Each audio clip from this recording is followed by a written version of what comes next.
The Odinson can feel it, lightning coursing through his veins, the thunder that drums in his ears. There is nothing in all of creation that feels like Uru. The grip fits like a warm glove. The hammer knows him, and he is Thor. He is the god of the raging storm, the thunderer, and this is not my hammer. The servants of Thanos arrives again to attempt to claim their prize. With renewed energy, the Thunder God raises his mighty fist. He slams the ground with the fury of the raging Hulk. Lightning cracks from the Odinson and strikes at Thanos' henchmen. The force of the strike blasts a hole in Tanalir's ship, forcing Proxima Midnight, the Black Swan, and the Hooded Stranger out into the cold vacuum of space. The Collector emerges from the rubble. He cares not for the chaos that rotted his ship. Tanalir cares only for the one thing right now. That hammer shall be his.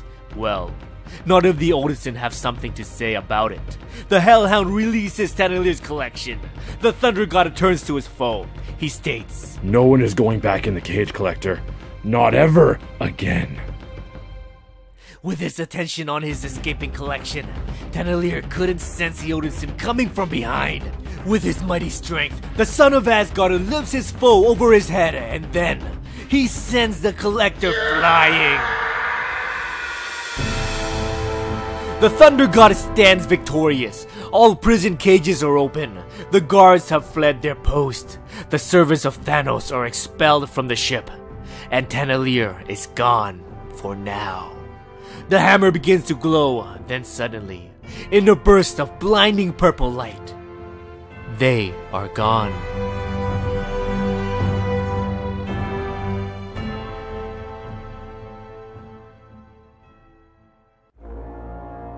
The Black Quadrant, galactic stronghold of the Mad Titan. Black Swan, Proxima Midnight, and their mysterious cloaked comrade returns to their king empty-handed. But Thanos cares not. If the son of Odin isn't even worthy of his own hammer, then he presents little concern to Thanos. And that hammer is but a token, an offering by the Cloaked One, a tribute for an alliance with the Mad Titan. Thanos scolds the Dark One for her failure, but she will prove that she has what it takes to secure an alliance. The Hooded Stranger blindsides Proxima Midnight with a blast of green spectral energy. Midnight retaliates, but the Stranger overpowers the Mistress. Proxima takes a direct hit in the stomach. She drops to the floor, screaming in agony. Thanos rose up. "You are bold for a woman who has lost everything," the Titan states. Bold?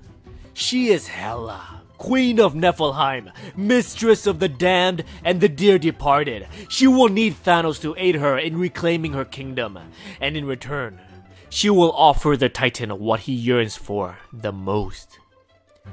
Death.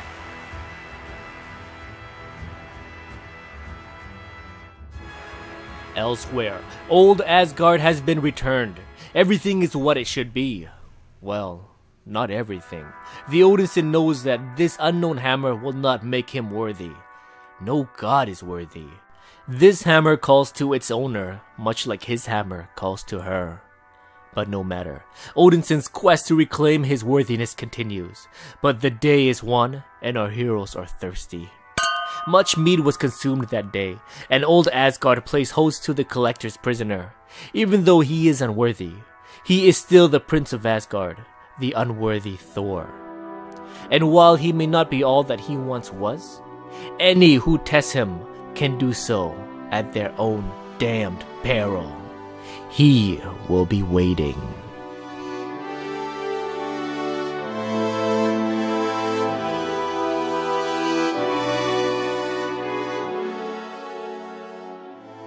What's going on, guys? Welcome to Comic Island. My name is Joey and this is my review of the Unworthy Thor issue 5. We were promised as to what Nick Fury said to Thor to make him unworthy, and we found out.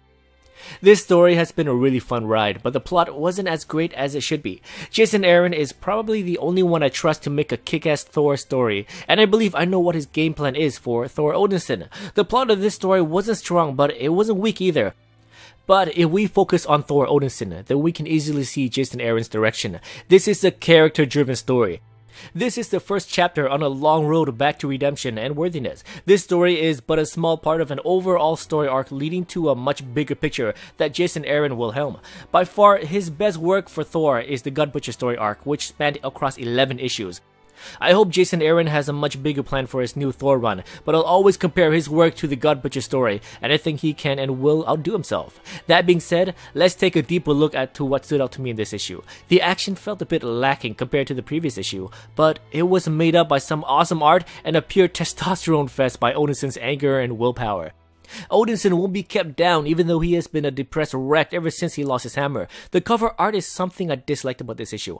Thanos made a cameo, but the cover art shows him going into battle with the Odinson. If anyone was to be on the cover art, it would be the Collector. He is the main villain of the story arc. I don't know if Jason Aaron has anything to say about the art, but in my opinion, the art did a disservice to the story. Hela, the Queen of Niflheim, is revealed to be the hooded stranger. I made a mistake thinking that it was the Unseen back in issue 1. The last time I remember her was during the Siege of Asgard and Fear Itself story arc, but her arrival adds a nice twist to Thanos. I'm not a big fan of her story in a Thor story arc, but we know that Thanos loves death, aka the embodiment of death in the form of a woman. So including her into a Thanos story feels natural and not forced. For those who don't know, Hela was born in Jotunheim. Her father is a past version of Loki. Once she turned of age, she was granted lordship over Hel and Niflheim by Odin. Any souls that didn't die in battle or didn't die a hero goes to her realm. She gains power because of this. She tried many times to take the heroic souls of Valhalla, but fails to do so. That being said, Hela is like a one-trick pony, but adding her into Thanos' arsenal of villainous allies makes her a bit more interesting. And besides, Cate Blanchett is playing her in the new Thor Ragnarok movie, so that's probably why Marvel is giving Hela a big new role. At the end, in Old Asgard, a mysterious figure grabs and moves the ultimate hammer. He calls himself the War Thor. Did Thor survive Battleworld and is back to take his hammer? I doubt that, but at the end it does say coming soon, the saga of the all-new Ultimate Thor. I don't read the Ultimate comics, but I assume the Thor from that universe is no more. Or maybe because of Secret Wars, the Ultimate Thor is now in the main Marvel U, much like Miles Morales and Peter Parker. So what do you think about this issue? Please let me know in the comments below. Be sure to check out our video on Thor's Unworthiness Revealed, where I go over my thoughts on what Nick Fury said. Thank you so much for watching, and if you like what we do and want to support us, feel free to check out our Patreon page. The link will be in the description below. Thanks again, and if you enjoyed this video, please like, subscribe, and I'll see you guys next time in another Comic Island video.